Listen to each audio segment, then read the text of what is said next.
Chapter 18. The next day, while the storm was blowing itself out, Wolf Larson and I crammed anatomy and surgery and set McGrudge's ribs.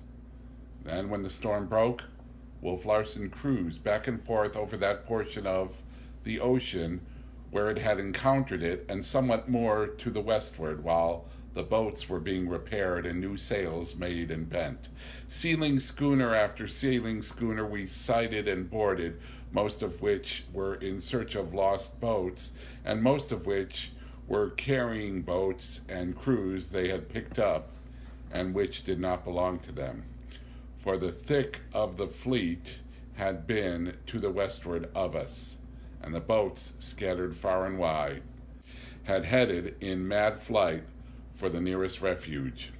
Two of our boats, with men all safe, we took off the Cisco, and to Wolf Larson's huge delight and my own grief, he culled Smoke with Nilsson and Leach from the San Diego, so that at the end of 5 days we found ourselves short 4 men, Henderson, Holyoke, Williams, and Kelly, and were once more hunting on the flanks of the herd. As we followed it north, we began to encounter the dreaded sea fogs. Day after day the boats lowered and were swallowed up almost ere they touched the water, while on board pumped the horn at regular intervals and every 15 minutes fired the bomb gun. Boats were continually being lost and found, it being the custom for a boat to hunt on lay with whatever schooner picked it up, until such time it was recovered by its own schooner. But Wolf Larson, as was to be expected, being a boat short, took possession of the first stray one and compelled its men to hunt with the ghost, not permitting them to return to their own schooner when we sighted it. I remember how he forced the hunter and his 2 men below, a riffle at their breasts, when their captain passed by at biscuit toss and hailed us for information. Thomas Mugridge, so strangely and pertinaciously clinging to life, was soon limping about again and performing his double duties of cook and cabin boy. Johnson and Leach were bullied and beaten as much as ever, and they looked for their lives to end with the end of the hunting season, while the rest of the crew lived the lives of dogs and were worked like dogs by their pitiless master. As for Wolf Larson and myself, we got along fairly well, though I could not quite rid myself of the idea that right conduct for me lay in killing him. He fascinated me immeasurably, and I feared him immeasurably. And yet I could not imagine him lying prone to death. There was an endurance, as of perpetual youth, about him, which rose up and forbade the picture. I can see him only as living always and dominating always, fighting and destroying, himself surviving. One diversion of his, when we were in the midst of the herd and the sea was too rough to lower the boats, was to lower with 2 bolt pullers and a steerer and go out himself. He was a good shot, too, and brought many a skin aboard under what the hunters termed impossible hunting conditions. It seemed the breath of his nostrils, this carrying his life in his hands and struggling for it against tremendous odds.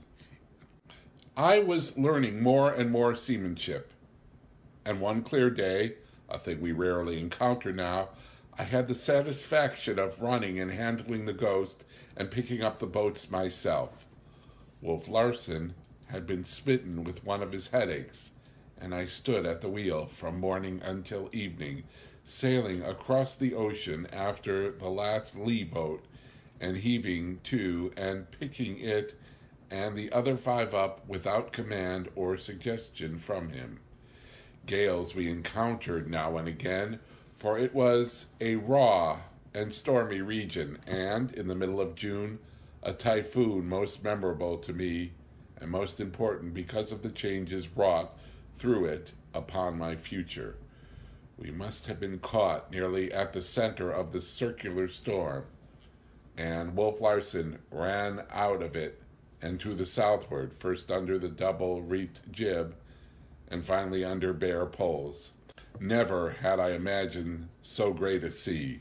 The seas previously encountered were as ripples compared with these, which ran a half-mile from crest to crest, and which upreared, I am confident, above our masthead. So great was it that Wolf Larsen himself did not dare heave to, though he was being driven far to the southward and out of the seal herd. We must have been well in the path of the Trans-Pacific steamships when the typhoon moderated, and here, to the surprise of the hunters, we found ourselves in the midst of the seals, a second herd or sort of rear guard, they declared, and a most unusual thing. But it was, quote, boats over, end quote, the boom boom of guns and the pitiful slaughter through the long day. It was at this time that I was approached by Leach. I had just finished tallying the skins of the last boat aboard when he came to my side in the darkness and said in a low tone, "Can you tell me, Mr. Van Weyden, how far we are off the coast and what the bearings of Yokohama are?" My heart leaped with gladness, for I knew what he had in mind, and I gave him the bearings: west, northwest, and 500 miles away. "Thank you, sir," was all he said as he slipped back into the darkness. Next morning, number 3 boat and Johnson and Leach were missing. The water breakers and grub boxes from all the other boats were likewise missing, as were the beds and sea bags of the 2 men. Wolf Larsen was furious. He set sail and bore away into the west-northwest, 2 hunters constantly at the mastheads and sweeping the sea with glasses, himself pacing the deck like an angry lion. He knew too well my sympathy for the runaways to send me aloft as lookout. The wind was fair but fitful, and it was like looking for a needle in a haystack to raise that tiny boat out of the blue immensity. But he put the Ghost through her best paces so as to get between the deserters and the land. This accomplished, he cruised back and forth across what he knew must be their course. On the morning of the 3rd day, shortly after 8 bells, a cry that the boat was sighted came down from smoke at the masthead. All hands lined the rail. A snappy breeze was blowing from the west, with a promise of more wind behind it. And there, to leeward, in the troubled silver of the rising sun, appeared and disappeared a black speck. We squared away and ran for it. My heart was as lead. I felt myself turning sick in anticipation. And as I looked at the gleam of triumph in Wolf Larsen's eyes, his form swam before me, and I felt almost irresistibly impelled to fling myself upon him. So unnerved was I by the thought of impending violence to Leach and Johnson that my reason must have left me. I know that I slipped down into the steerage in a daze, and that I was just beginning the ascent to the deck, a loaded shotgun in my hands, when I heard the startled cry, "There's 5 men in that boat!" I supported myself in the companionway, weak and trembling, while the observation was being verified by the remarks of the rest of the men. Then my knees gave from under me, and I sank down, myself again, but overcome by shock at knowledge of what I had nearly done. Also, I was very thankful as I put the gun away and slipped back on deck. No one had remarked my absence. The boat was near enough for us to make out that it was larger than any sealing boat and built on different lines. As we drew closer, the sail was taken in and the mast unstepped. Oars were shipped, and its occupants waited for us to heave to and take them aboard. Smoke, who had descended to the deck and was now standing by my side, began to chuckle in a significant way. I looked at him inquiringly. "Talk of a mess," he giggled. "What's wrong?" I demanded. Again he chuckled. "Don't you see there, in the stern sheets on the bottom? May I never shoot a seal again if that ain't a woman." I looked closely, but was not sure until exclamations broke out on all sides. The boat contained 4 men, and its 5th occupant was certainly a woman. We were agog with excitement, all except Wolf Larsen, who was too evidently disappointed in that it was not his own boat with the 2 victims of his malice. We ran down the flying jib, hauled the jib sheets to windward and main sheet flat, and came up into the wind. The oars struck the water, and with a few strokes the boat was alongside. I now caught my first fair glimpse of the woman. She was wrapped in a long ulster, for the morning was raw, and I could see nothing but her face and a mass of light brown hair escaping from under the seaman's cap on her head. The eyes were large and brown and lustrous, the mouth sweet and sensitive, and the face itself a delicate oval, though sun and exposure to briny wind had burnt the face scarlet. She seemed to me like a being from another world. I was aware of a hungry outreaching for her, as of a starving man for bread. But then, I had not seen a woman for a very long time. I know that I was lost in great wonder, almost a stupor. This, then, was a woman? So that I forgot myself and my mate's duties, and took no part in helping the newcomers aboard. For when one of the sailors lifted her into Wolf Larsen's downstretched arms, she looked up into our curious faces and smiled amusedly and sweetly, as only a woman can smile, and as I had seen no one smile for so long that I had forgotten such smiles existed. "Mr. Van Wyden," Wolf Larsen's voice brought me sharply back to myself. "Will you take the lady below and see to her comfort? Make up that spare port cabin. Put Cookie to work on it, and see what you can do for that face, its burned belly." He turned brusquely away from us and began to question the new men. The boat was cast adrift, though one of them called it a bloody shame, with Yokohama so near. I found myself strangely afraid of this woman I was escorting aft. Also, I was awkward. It seemed to me that I was realizing, for the first time, what a delicate, fragile creature a woman is, and as I caught her arm to help her down the companion stairs, I was startled by its smallness and softness. Indeed, she was a slender, delicate woman, as women go, but to me she was so ethereally slender and delicate that I was quite prepared for her arm to crumble in my grasp. All this in frankness to show my first impression, after long denial of women in general, and of Maud Brewster in particular. "No need to go to any great trouble for me," she protested, when I had seated her in Wolf Larsen's armchair, which I had dragged hastily from his cabin. "The men were looking for land at any moment this morning, and the vessel should be in by night. Don't you think so? Her simple faith in the immediate future took me aback. How could I explain to her the situation, the strange man who stalked the sea like destiny, all that it had taken me months to learn? But I answered honestly, if it were any other captain except ours, I should say you would be ashore in Yokohama tomorrow.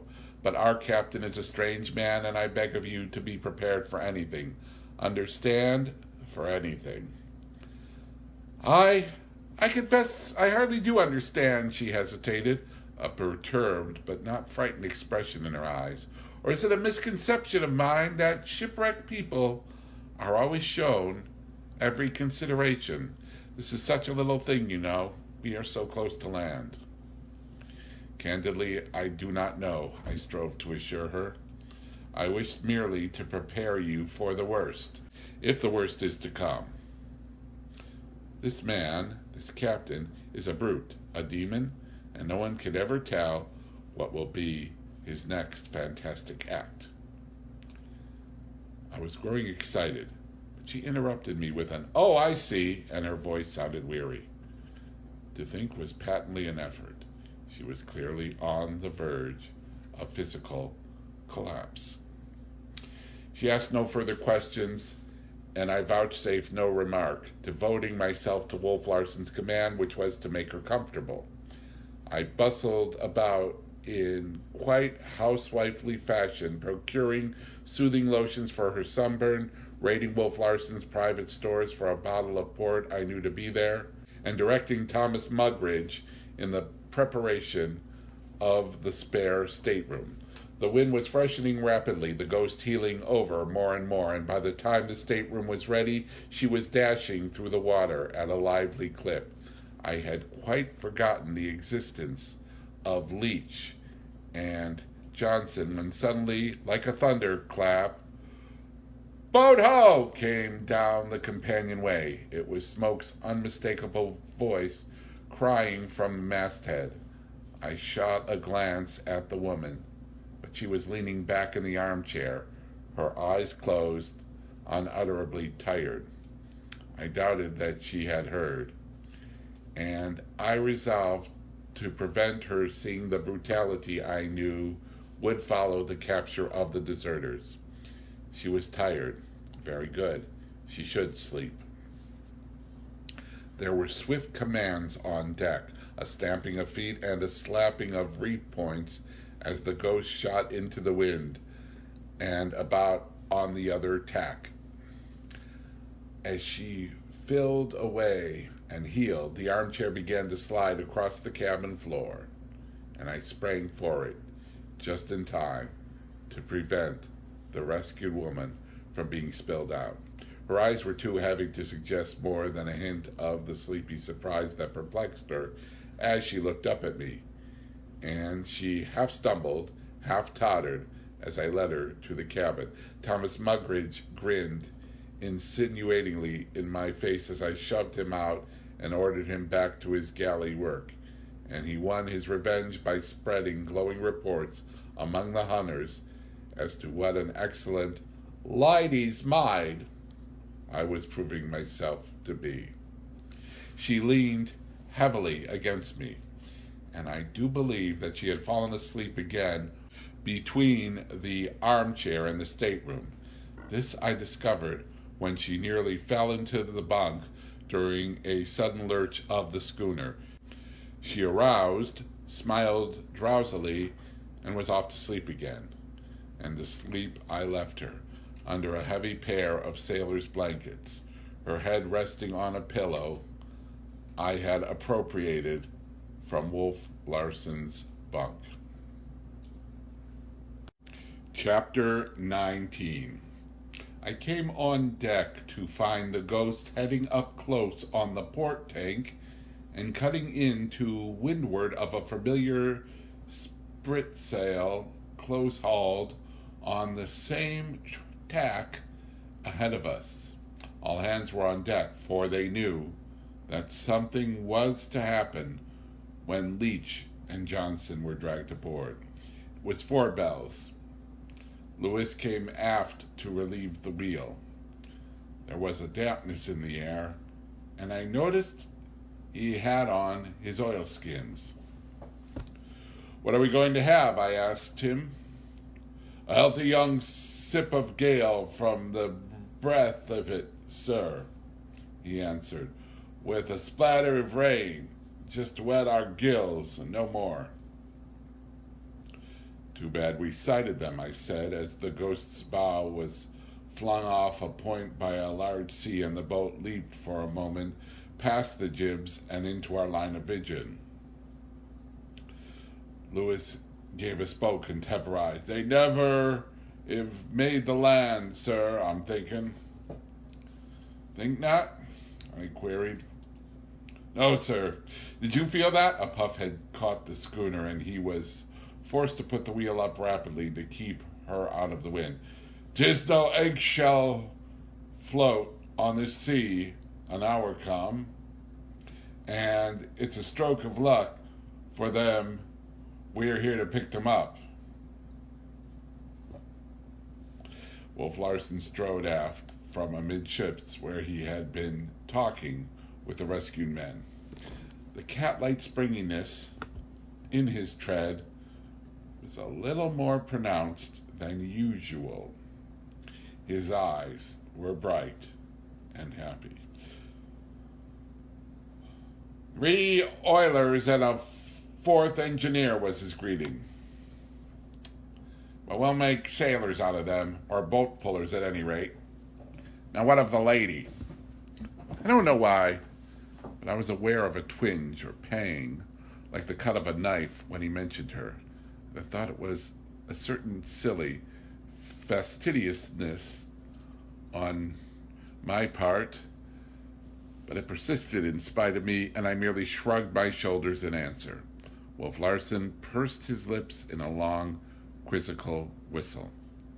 "What's her name, then?" he demanded. "I don't know," I replied. "She's asleep." She was very tired. "In fact, I am waiting to hear the news from you. What vessel was it?" "Mail steamer," he answered shortly. "The city of Tokyo, from Frisco, bound for Yokohama. Disabled in that typhoon. Old tub. Opened up top and bottom like a sieve. They were adrift 4 days, and you don't know who or what she is, eh? Maid? Wife? Widow? Well, well." He shook his head in a bantering way and regarded me with laughing eyes. "Are you?" I began. I was on the verge of my tongue to ask if he were going to take the castaways into Yokohama. "Am I what?" he asked. "What do you intend doing with Leach and Johnson?" He shook his head. "Really, Hump, I don't know.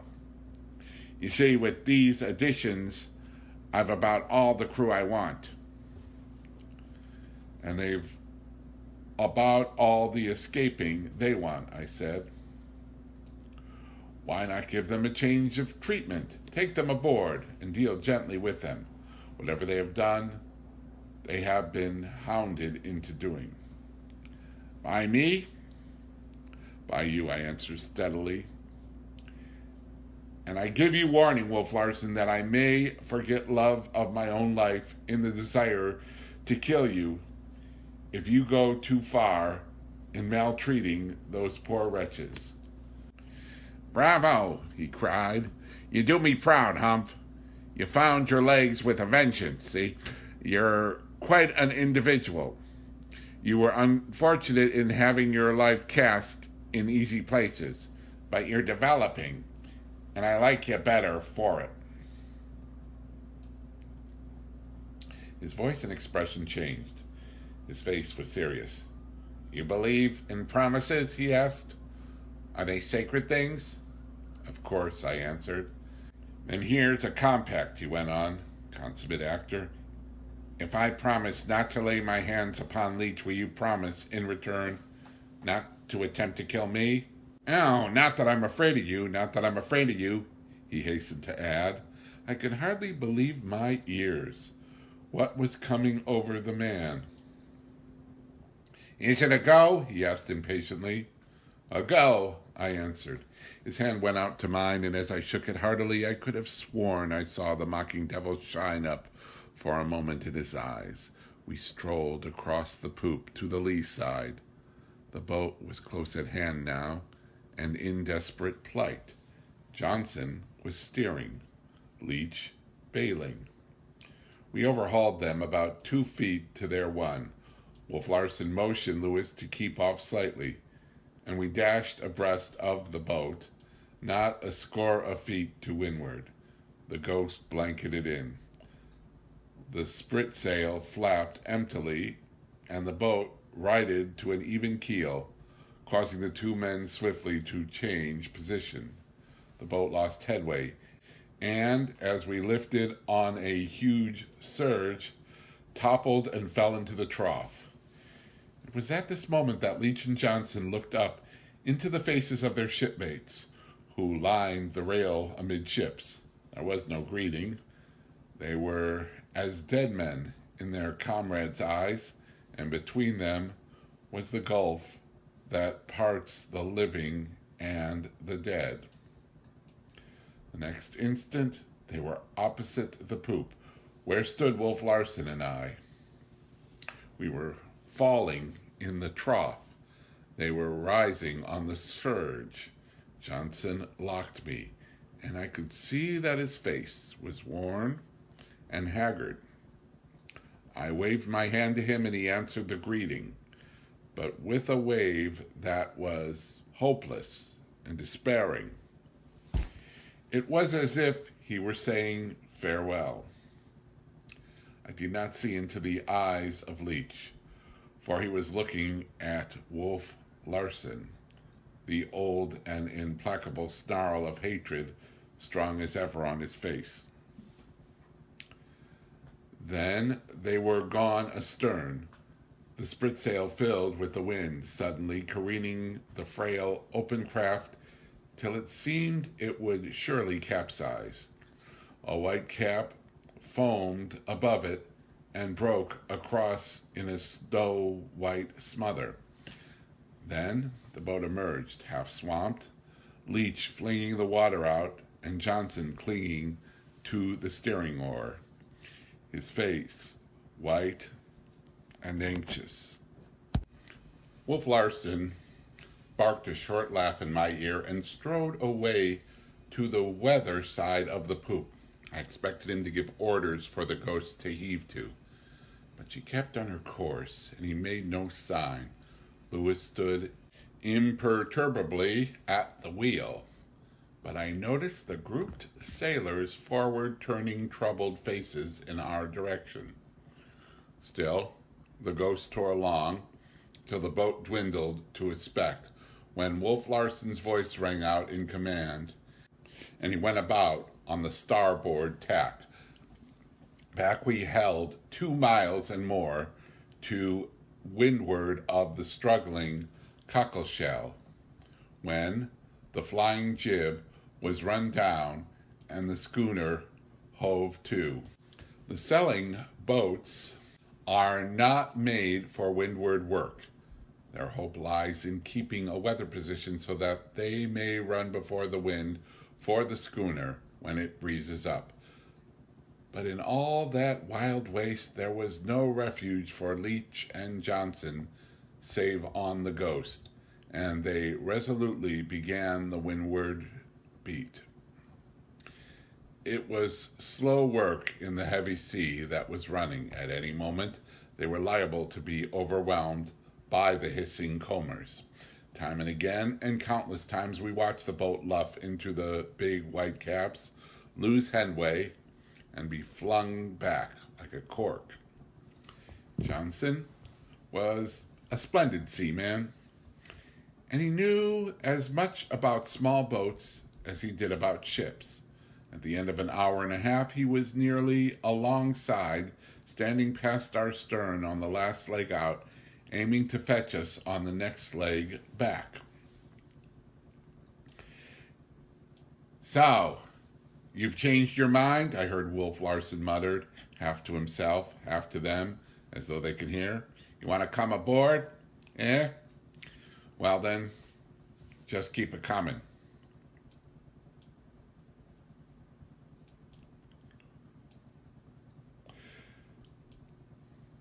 Hard up with that helm, he commanded Ufti Ufti, the Kanaka, who had in the meantime relieved Lewis at the wheel. Command followed command. As the schooner paid off, the fore and main sheet were slacked away for fair wind. Before the wind we were, and leaping, when Johnson, easing his sheet at imminent peril, cut across our wake 100 feet away. Again, Wolf Larsen laughed, at the same time beckoning them with his arm to follow. It was evidently his intention to play with them. A lesson, I took it, in lieu of a beating, though a dangerous lesson, for the frail craft stood in momentary danger of being overwhelmed. Johnson squared away promptly and ran after us. There was nothing for him to do. Death stalked everywhere, and it was only a matter of time when some one of those many huge seas would fall upon the boat, roll over it, and pass on.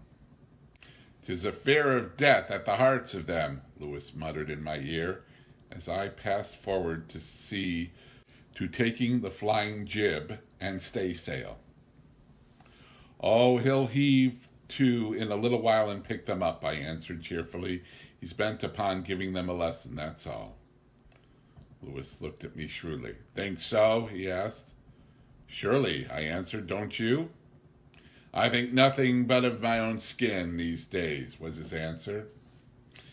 "And 'tis with wonder I'm filled as to the working out of things. A pretty mess that Frisco whiskey got me into, and a prettier mess that woman's got you into, aft there. Ah, it's myself that knows ye for a blitherin' fool." "What do you mean?" I demanded, for having sped his shaft, he was turning away. "What do I mean?" he cried. "And it's you that asked me? 'Tis not what I mean, but what the wolf'll mean." "The wolf," I said, "the wolf." "If trouble comes, will you stand by?" I asked impulsively, for he had voiced my own fear. "Stand by? 'Tis old fat Lewis I stand by, and trouble enough it'll be. We're at the beginning of things, I'm telling ye, the bare beginning of things." "I had not thought you so great a coward," I sneered. He favored me with a contemptuous stare. "If I raised never a hand for that poor fool," pointing astern to the tiny sail, "do you think I'm hungerin' for a broken head for a woman I never laid me eyes upon before this day?" I turned scornfully away and went aft. "Better get in these topsails, Mr. Van Weyden," Wolf Larsen said as I came on the poop. I felt relief, at least as far as the two men were concerned. It was clear he did not wish to run too far away from them. I picked up hope at the thought and put the order swiftly into execution. I had scarcely opened my mouth to issue the necessary commands when eager men were springing to halyards and downhauls, and others were racing aloft. This eagerness on their part was noted by Wolf Larsen with a grim smile. Still, we increased our lead, and when the boat had dropped astern several miles, we hove to and waited. All eyes watched it coming, even Wolf Larsen's. But he was the only unperturbed man aboard. Lewis, gazing fixedly, betrayed a trouble in his face he was not quite able to hide. The boat drew closer and closer, hurling along through the seething green thing alive, lifting and sending and uptossing across the huge-backed breakers, or disappearing behind them, only to rush into sight again and shoot skyward. It seemed impossible that I could continue to live. Yet with each dizzying sweep it did achieve the impossible. A rain squall drove past, and out of the flying wet the boat emerged almost upon us. "Hard up there!" Wolf Larsen shouted, himself springing to the wheel and whirling it over. Again, the ghost sprang away and raced before the wind. And for 2 hours, Johnson and Leach pursued us. We hove to and ran away, hove to and ran away, and ever astern the struggling patch of sail tossed skyward and fell into the rushing valleys. It was a quarter of a mile away, when a thick squall of rain veiled it from view. It never emerged. The wind blew the air clear again, but no patch of sail broke the troubled surface. I thought I saw, for an instant, the boat's bottom show black in a breaking crest. At the best, that was all. For Johnson and Leach, the travail of existence had ceased. The men remained grouped amidships. No one had gone below, and no one was speaking, nor were any looks being exchanged. Each man seemed stunned, deeply contemplative, as it were, and not quite sure, trying to realize just what had taken place. Wolf Larsen gave them little time for thought. He at once put the ghost upon her course, a course which meant the seal herd and not Yokohama Harbor. But the men were no longer eager, as they pulled and hauled, and I heard curses among them which left their lips smothered and as heavy and lifeless as were they. Not so was it with the hunters. Smoke, the irrepressible, related a story, and they descended into the steerage, bellowing with laughter.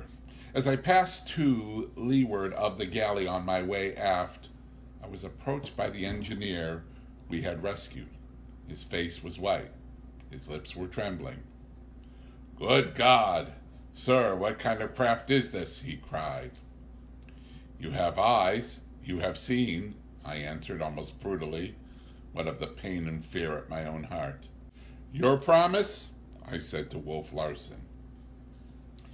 "I was not thinking of taking them aboard when I made that promise," he answered. "And anyway, you'll agree, I've not laid my hands upon them." Far from it, he laughed a moment later. I made no reply. I was incapable of speaking. My mind was too confused. I must have time to think. I knew.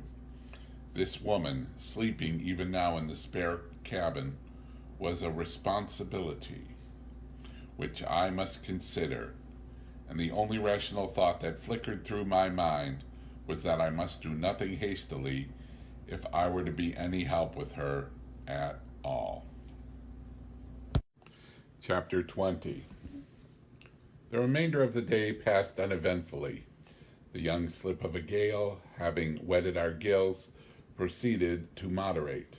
The fourth engineer and the 3 oilers, after a warm interview with Wolf Larsen, were furnished with outfits from the slop chests, assigned places under the hunters in the various boats and watches on the vessel, and bundled forward into the forecastle. They went protestingly, but their voices were not loud.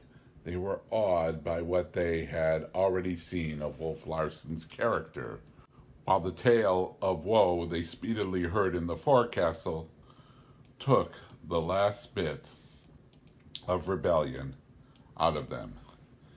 Miss Brewster, we had learned her name from the engineer, slept on and on. At supper I requested the hunters to lower their voices so she was not disturbed, and it was not till next morning that she made her appearance. It had been my intention to have our meals served apart, But Wolf Larsen put down his foot. Who was she that she should be too good for cabin table and cabin society had been his demand. But her coming to the table had something amusing in it. The hunters fell silent as clams. Jock Horner and Smoke alone were unabashed, stealing stealthy glances at her now and again, and even taking part in the conversation. The other four men glued their eyes on their plates and chewed steadily and with thoughtful precision, their ears moving and wobbling in time with their jaws, like the ears of so many animals. Wolf Larsen had little to say at first, doing no more than reply when he was addressed. Not that he was abashed, far from it. This woman was a new type to him, a different breed from any he had ever known. And he was curious. He studied her, his eyes rarely leaving her face unless to follow the movements of her hands and shoulders. I studied her myself, and though it was I who maintained the conversation, I know that I was a bit shy, not quite self-possessed. His was the perfect poise, the supreme confidence in self, which nothing could shake, and he was no more timid of a woman than he was of storm and battle. "And when shall we arrive at Yokohama?" she asked, turning to him and looking him squarely in the eyes. There it was, the question flat. The jaws stopped working, the ears ceased wobbling, and though the eyes remained glued on plates, each man listened greedily for the answer. "In 4 months, possibly 3 if the season closes early," Wolf Larsen said. She caught her breath and stammered. I thought I was given to understand that Yokohama was only a day's sail away. Here she paused and looked about the table in the circle of unsympathetic faces, staring hard at the plates. "It is not right," she concluded.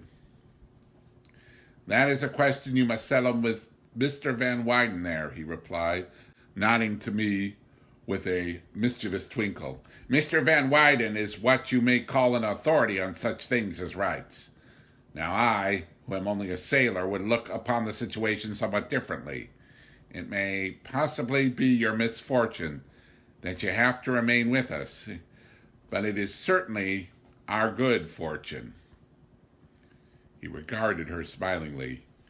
Her eyes fell before his gaze, but she lifted them again and defiantly to mine. I read the unspoken question there. Was it right? But I decided that the part I was to play must be a neutral one, so I did not answer. "What do you think?" she demanded.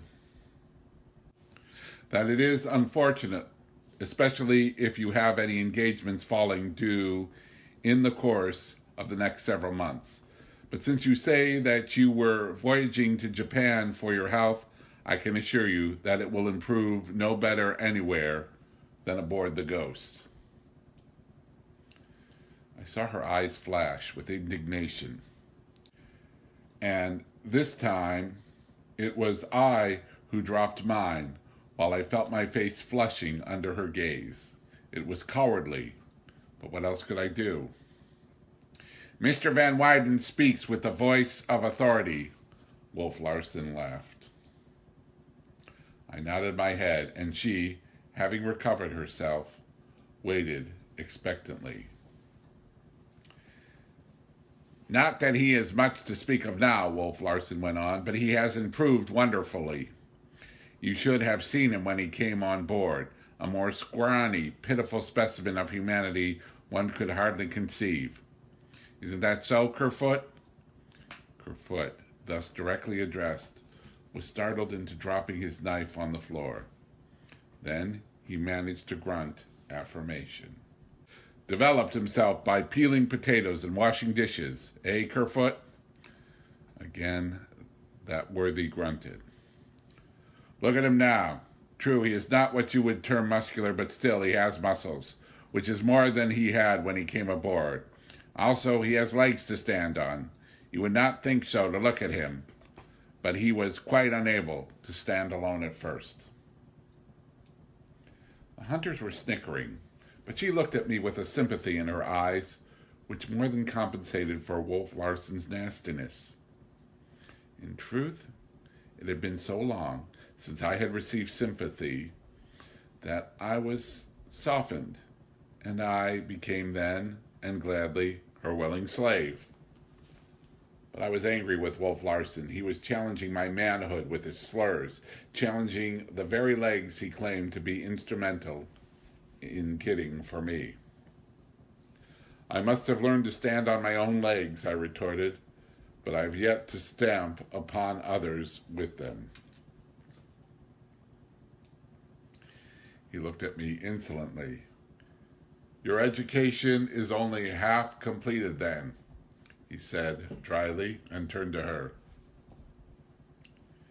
We are very hospitable upon the Ghost. Mr. Van Weyden has discovered that. We do everything to make our guests feel at home. Eh, Mr. Van Weyden? Even the peeling of potatoes and the washing of dishes, I answered, to say nothing to wringing their necks out of very fellowship. I beg of you not to receive false impressions of us from Mr. Van Weyden, he interposed with mock anxiety. You will observe, Miss Brewster, that he carries a dirk in his belt. A most unusual thing for a ship's officer to do. While really very estimable, Mr. Van Weyden is sometimes, how shall I say, quarrelsome, and harsh measures are necessary. He is quite reasonable and fair in his calm moments, and as he is calm now, he will not deny that only yesterday he threatened my life. I was well nigh choking, and my eyes were certainly fiery. He drew attention to me. Look at him now. He can scarcely control himself in your presence. He is not accustomed to the presence of ladies anyway.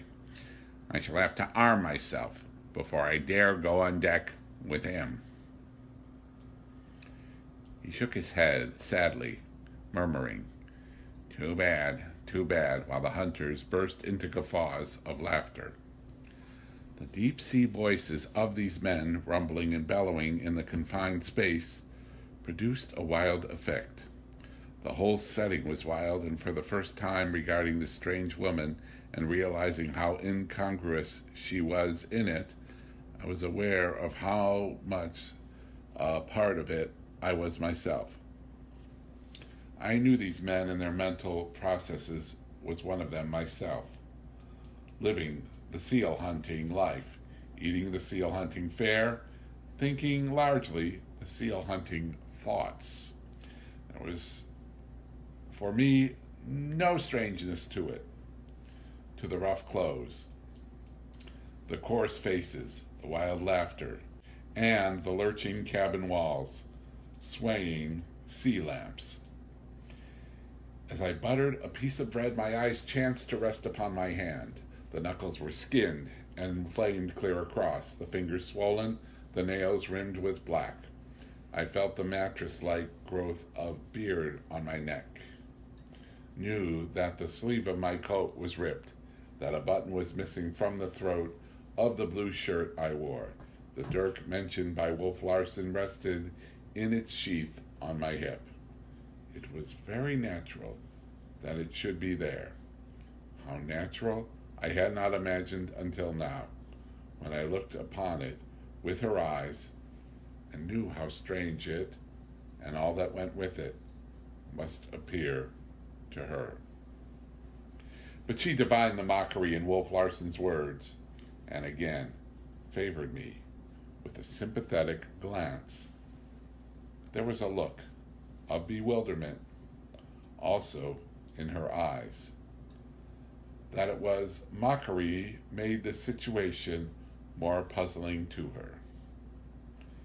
"I may be taken off by some passing vessel, perhaps," she suggested. "There will be no passing vessels, except other sealing schooners," Wolf Larsen made answer. "I have no clothes, nothing," she objected. "You hardly realize, sir, that I am not a man, and that I am unaccustomed to the vagrant, careless life which you and your men seem to lead." "The sooner you get accustomed to it, the better," he said. "I'll furnish you with cloth, needles, and thread," he added. "I hope it will not be too dreadful a hardship for you to make yourself a dress or two." She made a wry pucker with her mouth as though to advertise her ignorance of dressmaking. That she was frightened and bewildered, and that she was bravely striving to hide it, was quite plain to me.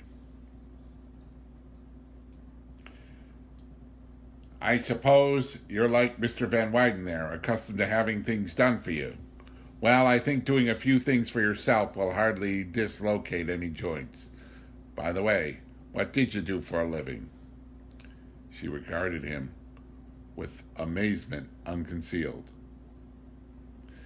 "I mean no offense, believe me. People eat, therefore they must procure the wherewithal. These men here shoot seals in order to live.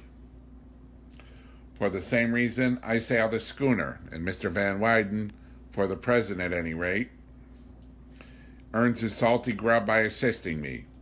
Now what do you do?" She shrugged her shoulders. "You feel afraid of yourself? Or does someone else feed you?" "I'm afraid someone else has fed me most of my life," she laughed, trying bravely to enter into the spirit of his quizzing, though I could see a terror dawning and growing in her eyes as she watched Wolf Larsen. "And suppose someone else makes your bed for you?" "I have made beds," she replied. "Very often?"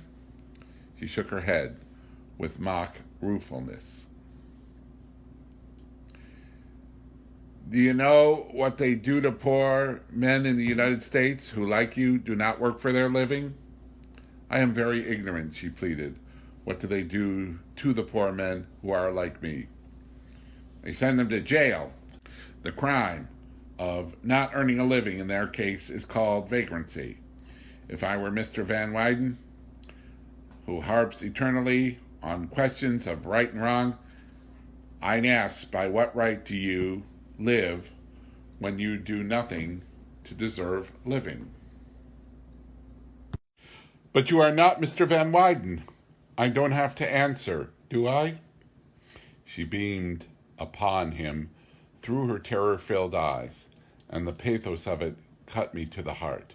I must in some way break in and lead the conversation into other channels.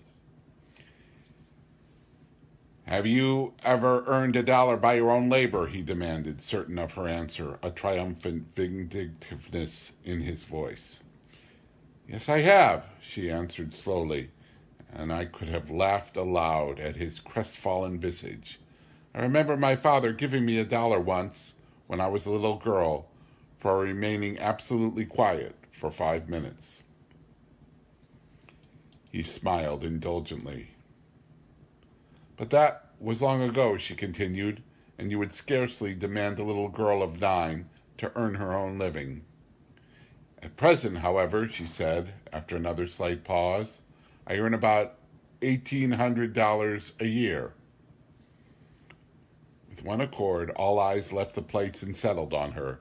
A woman who earned $1,800 a year was worth looking at.